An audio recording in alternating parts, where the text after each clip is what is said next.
The alienate moderate Muslims. This is the one. This is the one we're going to. This is the hit back.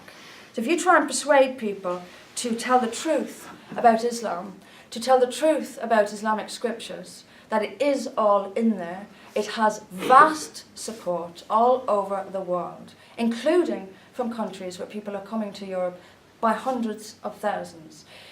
Afghanistan, for example, more than 90% of people in Afghanistan support Sharia law. More than 90% of them want the lashings and the stonings and the beheadings. 89% of Pakistanis believe women should be stoned to death for adultery. We are now opening our borders to these countries. Do we expect them to change these values on the plane on the way over here? They don't. They bring them with them. And the fervour and the commitment with which they hold these beliefs is something we simply do not understand.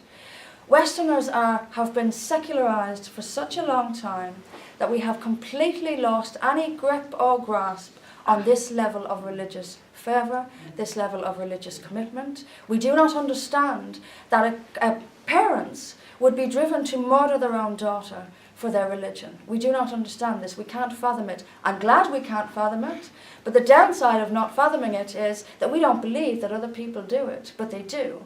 We don't believe that people are so committed to religion that they'd murder their children, but they are, and in vast, vast numbers. This is not a small minority. 89% in Pakistan who believe in stoning women to death for adultery. That's not a small minority.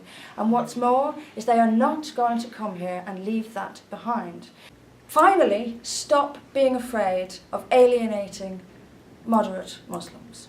This will be the answer, I guarantee you. 1. If they are alienated by honest discussion of the Quran and the Hadith, how moderate are they?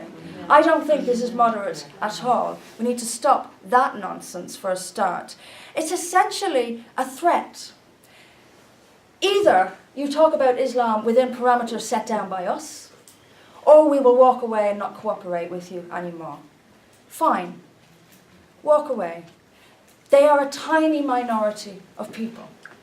This, us, I believe, is a quite significant majority.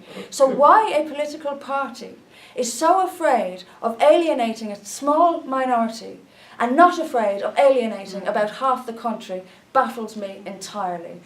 People know this is a lie. And nobody's going to harm Muslims. If they don't want to engage, that's fine. But we mustn't have engagement on the terms that Muslims set. We mustn't say, oh, we can't talk about this, we must bring Muslims in. No, we can talk about this if we want to. We have an opinion on this. We matter as well. It's not all about what Muslims want. It's not all about what makes Muslims comfortable. It's not all about appealing to Muslims. What about us? It's time for us.